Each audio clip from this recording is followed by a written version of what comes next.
Okay, let's dive right into this. If you've ever wondered how the geopolitical and intellectual centers of gravity completely flipped over the course of a single millennium, well, you are definitely in the right place today. In this explainer, we're mapping out one of the absolute most profound shifts in human history, how the Islamic world and Europe essentially swapped places on the global stage between the 8th and the 19th centuries.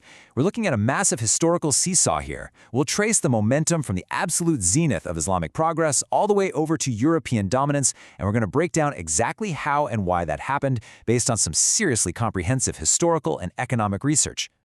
To really grasp this shift, we first have to picture the starting line, because the contrast is just extreme. On one hand, between the 8th and 13th centuries, the Islamic Golden Age is in full swing. We're talking about incredibly bustling, globally connected intellectual hubs, places like Baghdad, Cordoba, and Damascus. On the other hand, Europe is just struggling to grapple with the messy aftermath of the Roman Empire's fall. It's pretty much locked in feudal stagnation, with highly restricted free thought and an economy completely tied to basic subsistence farming. It's a really stark juxtaposition, right? You have this era of profound scientific enlightenment in the East, while the West is, sitting in relative darkness. So, here is our roadmap for the explainer.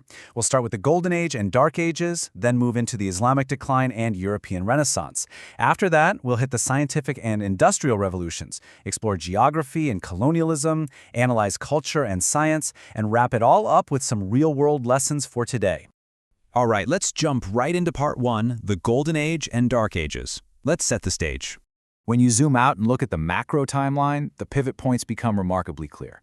Back in the 8th century, the Islamic Golden Age takes off like a rocket. Europe? Well, they don't even see their very first universities until the 12th century. But then, look at the 13th century.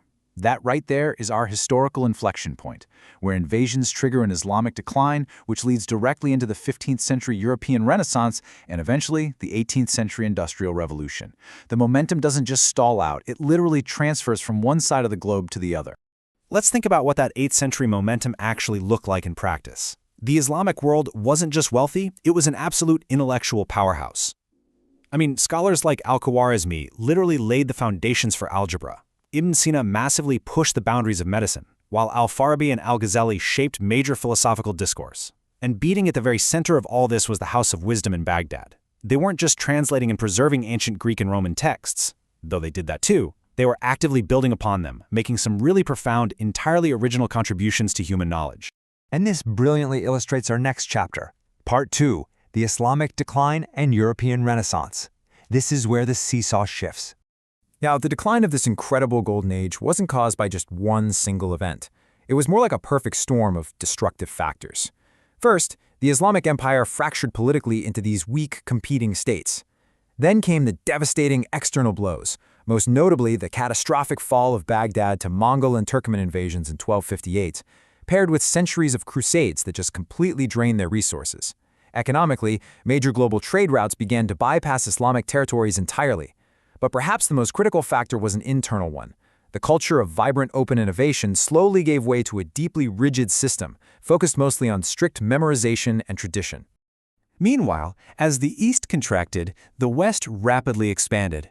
The 14th and 15th centuries sparked the European Renaissance.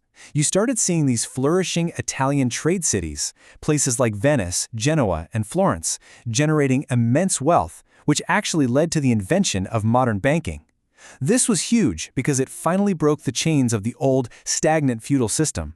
And soon after, the 16th century Protestant Reformation shattered the absolute monopoly of church dogma, completely opening up a brand new space for intellectual freedom and raw scientific inquiry. That newfound intellectual freedom kicks off Part 3, the era of scientific and industrial revolutions. This is what historians call the Great Divergence. We really have to highlight this, because it's the true game changer, the modern scientific method. Driven by brilliant minds like Copernicus, Galileo, and Newton in the 16th and 17th centuries, science shifted from being just this abstract philosophical exercise into a highly practical, everyday tool. It became entirely about observation, experimentation, and hard calculation. The goal was no longer just to sit around and ponder nature, but to actively harness it to serve human progress. It is fascinating to see how beautifully this compounding process actually works. It's like a giant flywheel. Careful scientific observation leads directly to massive technological inventions. Think the steam engine or textile mechanics.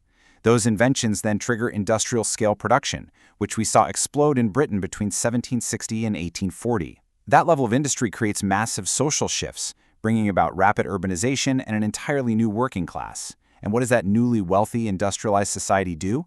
It funnels capital straight back into deep university research, starting the whole cycle over again, but exponentially faster. Now, what's really interesting right here is comparing exactly how these two civilizations handled this new era. Europe took heavy systemic action. They integrated science deeply into machine production and poured money into university research. The Islamic response, particularly from the Ottoman Empire, was fundamentally mismatched to the moment. Their Tanzimat reforms were both delayed and pretty superficial, focusing mostly on administrative and military tweaks rather than truly embracing this completely new scientific paradigm.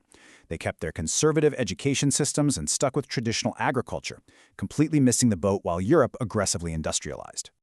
This technological divergence was heavily influenced by our fourth topic, geography and colonial expansion. Let's talk about the global wealth transfer.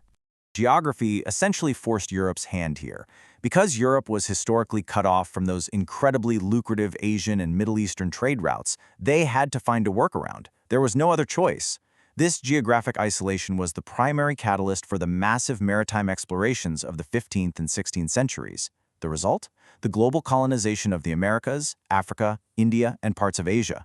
This strategy allowed Europe to extract unparalleled global wealth, which they then poured directly back into their own domestic economies and scientific research. But of course, we have to acknowledge the dark flip side to all this expansion. The colonial impact on the Islamic world and other regions was absolutely devastating to their localized progress. European dominance systematically dismantled existing local manufacturing and economic structures. These regions were essentially forcibly converted into mere sources of raw materials to feed European factories, which structurally hindered their ability to self-develop or industrialize on their own terms. Beyond the raw geography and economics, we really have to look at the underlying mindset. So let's move to part 5, culture and the position of science. When you compare the two, the cultural trajectories are almost completely inverted. Earlier on, Europe actively sought out and absorbed foreign knowledge. They were eagerly learning from Muslim scholars in Andalusia and Sicily, and they grew to embrace science as the ultimate tool to advance humanity. In stark contrast, the Islamic world, which, remember, was once the global center of translation and diverse thought, slowly turned inward. Over time, a major cultural shift occurred, where science and religion became separated. The natural sciences and philosophy began to be viewed with fear and suspicion, basically seen as direct threats to traditional interpretations. So, the crucial point is, what do we actually do with all this? How do we apply a millennium of history to today? Let's move to our final section, Lessons for Contemporary Societies. History leaves us with 4 undeniable pillars for societal progress, battle-tested over centuries. Number 1, progress absolutely requires relentless, heavy investment in science, education, and research. 2, you must maintain cultural openness. A society that fears outside ideas is a society that stagnates. 3, political stability, effective institutions, and the rule of law are simply non-negotiable foundations. And 4, adaptability. The world is going to change. The societies that recognize that shift and adapt quickly are the ones that survive and thrive. And that brings us to the ultimate question for you to ponder right now. We've seen exactly how the scales of history tip based on education, openness, and adaptability. So looking at the world around you right now, which trajectory is your society actively building today? Are you seeing investments in the scientific method and global interaction? Or are things leaning more toward fragmentation and closed loops? It's definitely something to think about. Thanks so much for joining me on this explainer. Keep questioning, keep learning, and I'll catch you on the next one.